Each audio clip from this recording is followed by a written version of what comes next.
BCG matrix Boston consulting group के नाम पे बना है।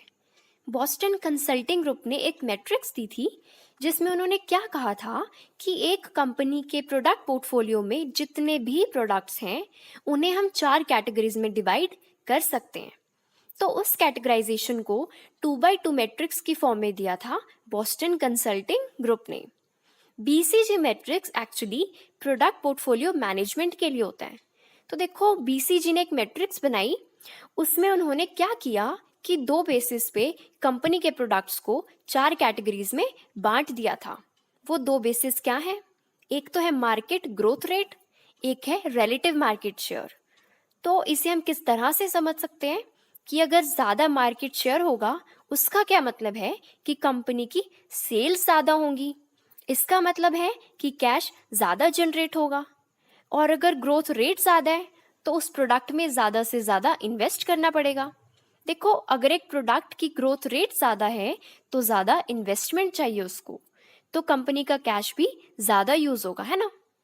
तो जब हम मार्केट ग्रोथ रेट की 2 कैटेगरीज लो एंड हाई की क्रॉसिंग करते हैं रिलेटिव मार्केट शेयर की 2 कैटेगरीज लो एंड हाई के साथ, तो रिजल्टेंट हमें 2x2 की मैट्रिक्स मिलती है जिसे हम बीसीजी मैट्रिक्स कहते हैं। ठीक है। अब देखिए, जो प्रोडक्ट्स को 4 कैटेगरीज में बांटा हुआ है वो होते हैं stars, question marks, cash cause and dogs. Stars जो होते हैं उनके लिए हम देख सकते हैं कि मार्केट शेयर भी हाई है और ग्रोथ रेट भी हाई है। देखो, स्टार्स जो है ना वो बेस्ट परफॉर्मिंग प्रोडक्ट्स होते हैं कंपनी के। स्टार्स क्या करते हैं कि ये कैश भी ज़्यादा जनरेट करते हैं क्योंकि इनकी सेल्स भी ज़्यादा होती हैं, क्योंकि मार्केट शेयर ज़्यादा है। लेकिन एट द सेम टाइम ये ज़्यादा कैश कंज्यूम भी करते हैं क्योंकि इनकी ग्रोथ रेट ज़्यादा होती है, तो इन्हें इन्वेस्टमेंट की ज़रूरत भी ज़्यादा होती है। अल्टीमेटली क्योंकि ये बेस्ट कैटेगरी होती है तो एक कंपनी का एंडेवर होता है कि वो अपने सारे प्रोडक्ट्स को स्टार कैटेगरी में लेके आए। ठीक है। अब नेक्स्ट है क्वेश्चन मार्क्स। क्वेश्चन मार्क्स के लिए हम देख सकते हैं मैट्रिक्स में कि इनका मार्केट शेयर लो होता है लेकिन इनका मार्केट ग्रोथ रेट हाई होता है। कैश जनरेशन कम होती है क्योंकि इनका मार्केट शेयर कम होता है, तो नेचुरली सेल्स भी कम होंगी as compare to some other products, लेकिन इनका ग्रोथ रेट ज़्यादा होता है। अब देखिए, ग्रोथ रेट ज़्यादा है तो इन्हें इन्वेस्टमेंट भी ज़्यादा चाहिए होती है, मतलब कैश ज़्यादा यूज़ करते हैं ये। ठीक है। अच्छा देखो, सबसे ज़्यादा पोटेंशियल जो है ना स्टार कैटेगरी में जाने का वो होता है क्वेश्चन मार्क्स में। अभी के लिए चाहे इन्हें इन्वेस्टमेंट ज़्यादा चाहिए, लेकिन जैसे जैसे ग्रोथ होती रहेगी ना इनकी, ये कैश जनरेट भी ज़्यादा करेंगे। All right. थर्ड कैटेगरी होती है कैश काउस।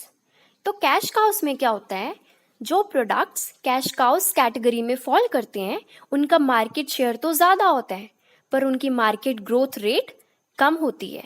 देखो, वैसे तो ये अच्छी चीज़ है कंपनी के लिए क्योंकि मार्केट शेयर ज़्यादा है तो ऑब्वियसली सेल्स ज़्यादा होंगी और वो ज़्यादा रेवेन्यू जनरेट करेगा, ज़्यादा कैश जनरेट करेगा। लेकिन क्योंकि उनकी ग्रोथ रेट कम है तो उनको इन्वेस्टमेंट की ज़रूरत नहीं है इतनी। अगर उनको इन्वेस्टमेंट की ज़रूरत नहीं है तो मतलब वो कैश कम यूज़ कर रहे हैं, है ना। तो काइंड ऑफ ये आइडियल सिचुएशन है कंपनी के लिए कि जो प्रोडक्ट्स इस कैटेगरी में हैं वो कैश ज़्यादा जनरेट कर रहे हैं एंड यूज़ कम कर रहे हैं। अच्छा, और हमने अभी देखा था कि जिन प्रोडक्ट्स का ग्रोथ रेट ज़्यादा होता है जैसे कि स्टार्स एंड क्वेश्चन मार्क्स, उन्हें ज़्यादा इन्वेस्टमेंट की ज़रूरत होती है। तो इन्वेस्टमेंट कहाँ से आएगी? स्टार्स तो चलो हम मान सकते हैं कि सेल्फ फाइनेंसिंग है क्योंकि वो कैश जनरेट भी कर रहे हैं एंड उसी कैश को इन्वेस्ट भी कर दिया जाता है स्टार्स की इन्वेस्टमेंट रिक्वायरमेंट्स फुलफिल करने के लिए। लेकिन क्वेश्चन मार्क्स तो भी कैश जनरेट नहीं ना कर रहे हैं, वो सिर्फ कैश ज़्यादा यूज़ कर रहे हैं। तो उनके लिए कैश कहाँ से आएगा?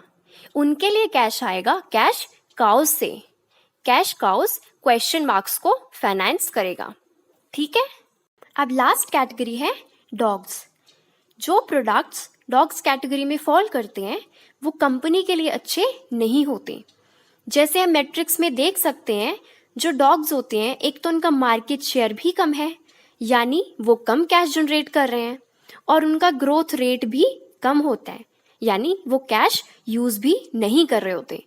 तो बेसिकली इसमें ना वो प्रोडक्ट्स होते हैं जो एक साइड में पड़े होते हैं, जिन्हें कोई ज़्यादा परचेज नहीं करता। तो कंपनी के प्रोडक्ट्स के लिए डॉग्स कैटेगरी में रहना बिल्कुल भी अच्छा नहीं होता, ठीक है। तो कंपनी का ना एंडेवर होता है कि कम से कम प्रोडक्ट्स रखे वो डॉग्स कैटेगरी में, और जो प्रोडक्ट्स हैं इस कैटेगरी में उन्हें अपने प्रोडक्ट पोर्टफोलियो से निकाल दें, क्योंकि हमने देखा था कि कंपनी का एंडेवर होता है कि वो मैक्सिमम प्रोडक्ट्स स्टार कैटेगरी में लेके जाए, ठीक है।